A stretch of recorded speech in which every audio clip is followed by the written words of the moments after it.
And it always makes me think, like, if we go back further and further away, we were talking about ancient civilizations and the founders who came in after the Great Cataclysm. What I'm also interested in is something that Graham Hancock talked about in relation to the DNA of the what do you call it, the Australian Aborigines being very similar to some of the South American people closer to the southern Yes, area, and how that they there's have the this, same genes. yeah, and there's a legend about how they were brought to where they now live by Mhm. boat. And there's no migratory pattern that they could have seen with these genes. So they're thinking, how the hell did these genes wind up in South Well, that's America? It's like Isn't they it tell you incredible how. though? Is it what? Isn't it incredible though that we have so much DNA evidence, and yet Americans in general are very resistant to the idea that these migrations even took place in the first place? Like, there's some Yeah. sort of, like, I know about the Chinese migration. I know about, the Guatemalan migration up to the Hopi. There were lots and lots of migrations across the U.S. Like, you've got the Bronze Age occurring in Europe because of the fact that there was bronze, what was it, Copper. mining going Copper on. mining. Yeah, copper going mining, on yeah, in the Great in Lakes. Michigan, and people just automatically assume that it's a conspiracy theory because of the fact that the Smithsonian doesn't recognize it. Well, that's dude. Right? People are so fucking stupid. Like most people, you got to understand, like what we consider to be like very like basic level information, like even stuff that you would learn just in a basic American public school. The most people aren't aware of. Most people aren't like they learned like a little bit about Mesopotamia. They learned a little bit about like the Bering Land Bridge maybe, and then that's it.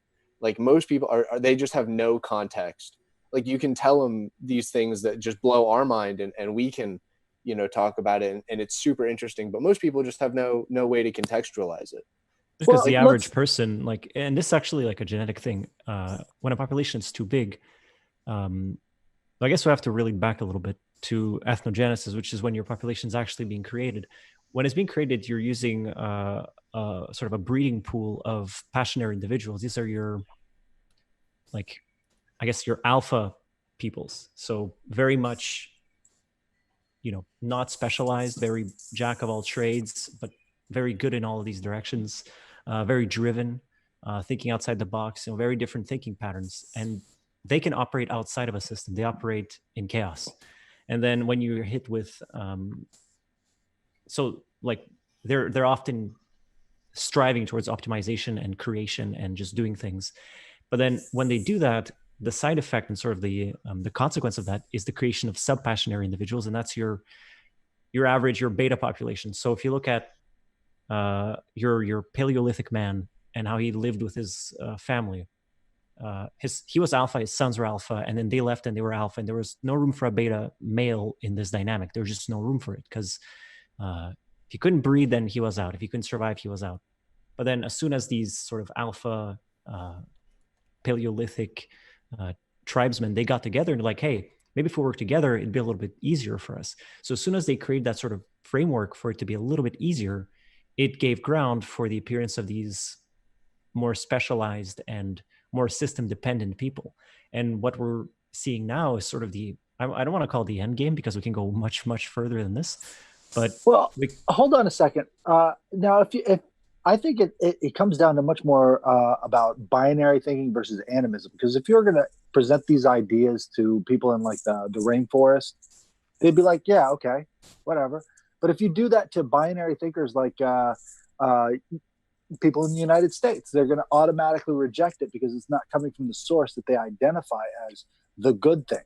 Right, but look, take your American population, and it has passionary and subpassionary individuals in it. Like you can't just say you're going to take one American and then you're guaranteed to get a binary thinker. No, I understand what you're saying. I'm saying you're going to have a lot of subpassionary individuals in the Amazon as well. They're not all, alpha males. I think the ratio is much different though. The ratio is going to be skewed in favor of the alpha. Well, also because betas just don't survive as well. Yeah, like alpha fucks, beta bucks, and it's not even just beta in the sense of like weak and stupid. It's just they need the system. So like this is people that do not operate outside of a tribe, and they could never start a tribe. And you can see this in people who do business.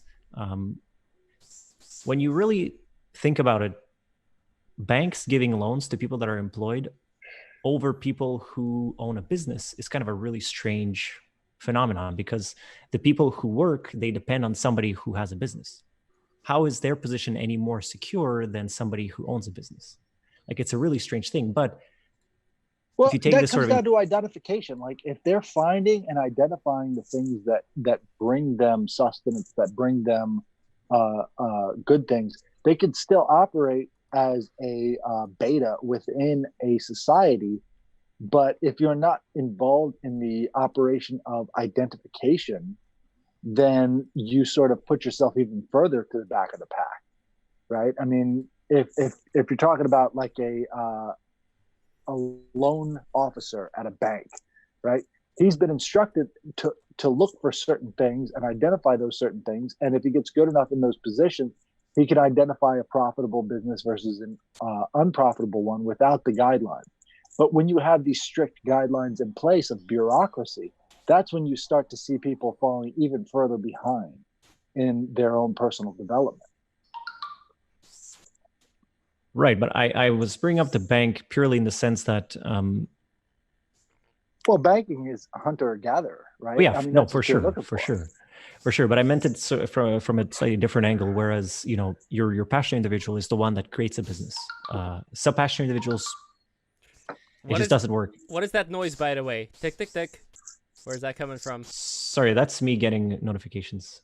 It's an interesting sounding notification, though. I have not heard that one yet, so that's pretty novel. That's all your beta bitches giving you the go ahead. Yeah, exactly. It's my harem. I mean, they're just saying breed me, but I'm like, guys, I'm busy. It does come back to It breeding, happens, doesn't man. it? It all happens. comes back to breeding. It does. By the way, it really boys, does. That's what we're trying to talk about. I mean, when you're incapable of, like, okay, when you're pushed further and further behind, then it all becomes about image and it becomes less about what you can do. Like, I've seen some ugly motherfuckers who are capable of doing anything, and they're alone 90% of the time. And it's because our society has become so image oriented. And these people are the ones who can survive times like now. I mean, it's going to get a lot worse. We all know that. They can all survive, right? They're going to be the alphas in the next couple of months. But right now, they're all at the back of the pack, and everybody looks at them as trash, you know, because they're not concerned with image. And I think all these things sort of come into play. They all sort of substitute for one another, right? So image substitutes for capability after a while. And you see that with all the SJWs. It's just image, image, image. Well, once you've got the image, then you can rise to a certain level. And whether they know it or not, their identifications with the, you know, you have to be a black trans handicapped person. It's all bark, no bite. There's nothing behind the words. It's empty. Yeah, it's all image. It's all image. And they can but they talk feel the like talk, the but they image, can't walk the walk. They feel like the image has a substitution capability, right? Well, we can substitute because we view it as such, but that's not the case. I mean, we're going to find that out soon.